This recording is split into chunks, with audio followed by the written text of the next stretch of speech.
Hi வணக்கம் viewers, welcome to rams news. So இன்றைக்கி என்ன ஒரு இன்ஃபர்மேஷன் பற்றி நம்ம கேட்க போகிறோம் அப்படின்னா, வைரஸ், சண்டிபுரா வைரஸ்.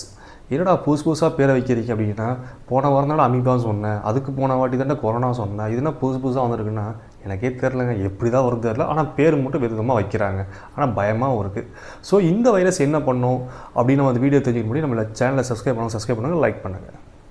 இப்போ இந்த சண்டிபுரா வைரஸ் எங்கே கண்டுபிடிச்சிருக்காங்கன்னா, வட மாநிலம் குஜராத்தில் கண்டுபிடிச்சிருக்காங்க. இதுக்கு 8 பேர் இறந்துருக்காங்க, 15 பேர் இன்னும் இது ட்ரீட்மெண்ட்டில் இருக்காங்க. இதில் என்ன ஒரு ஆச்சரியம் பார்த்தீங்கன்னா, எல்லாமே குழந்தைகளாக இருக்காங்க மேக்ஸிமம். சரிங்களா? இந்த நோய் வந்தனாலே கிட்டத்தட்ட 72 மணி நேரத்தில் மரணம் சொல்கிறாங்க. ரொம்ப பயமாகவே இருக்குது. போன வீடியோவில் தான் நம்ம அமீபா பற்றி போட்டோம். அமீபா மூளையை தாக்குது குழந்தைங்களுக்கு.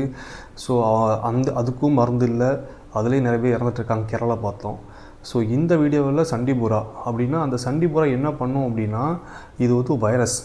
ஸோ ஃபஸ்ட்டு உங்களுக்கு ஜுரம், வாந்தி, வயிற்று வலி இந்த மாதிரி உங்களுக்கு தென்பட்டுதுன்னா நீங்கள் உடனடியாக கண்டிப்பாக ஹாஸ்பிட்டலில் போய் செக் பண்ணி பாருங்கள். இது எதன் மூலிமா பரவுது அப்படின்னா, கொசு ஈக்கள் மூலிமா தான் பரவுன்னு சொல்கிறாங்க.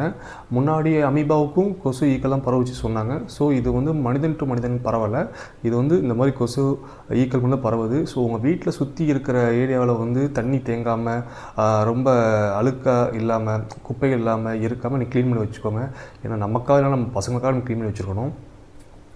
இன்னொரு ஷாக்கிங்கான விஷயம்னா, சண்டிபுரா வந்துருச்சு அப்படின்னா ஃபைனல் ஸ்டேஜ் பிரெயின் டெத்துன்றாங்க. அதுதான் ரொம்ப கேட்கவே மனசு கஷ்டமாக இருக்குது எனக்கு. இதில் இன்னொரு விஷயம் பார்த்திங்க அப்படின்னா, இதுக்கு மருந்து கண்டுபிடிக்க முடியல, இது ட்ரீட்மெண்ட்டும் இல்லை அப்படின்னு அவங்க டாக்டர்ஸே சொல்கிறாங்க. இந்த சண்டிபுரா வைரஸ் 72 மணி நேரத்தில் அதிகப்படி காய்ச்சல் இருக்குது அப்படின்னா கண்டிப்பாக டெத்து டாக்டரே உறுதி சொல்கிறாங்க. இந்த நோய்க்கு சிகிச்சை இல்லைன்னு சொல்கிறது ரொம்ப ரொம்ப கஷ்டமாக இருக்குது. சீக்கிரமாகவே இது ஒரு மருந்தை கண்டுபிடிக்கணும். இதில் இன்னொரு விஷயம் பார்த்திங்கன்னா, இது இப்போதைக்கு குஜராத் வட மாநிலம் இருக்குது. மற்ற மாநிலங்களுக்கு பரவும் கேட்டிங்கன்னா கண்டிப்பாக கிடையாது.